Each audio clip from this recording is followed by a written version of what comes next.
படைத்தவன் கடவுள் என்றால் என் தாயே எனக்கு முதல் கடவுள்.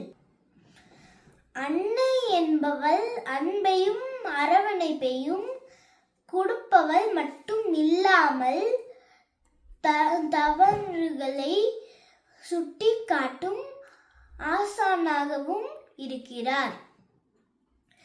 என்னை சுற்றி இருக்கும் அனைத்து அன்பு உள்ளங்களுக்கும் ஆதித்தின் அன்னையர் தின வாழ்த்துக்கள். நன்றி, வணக்கம்.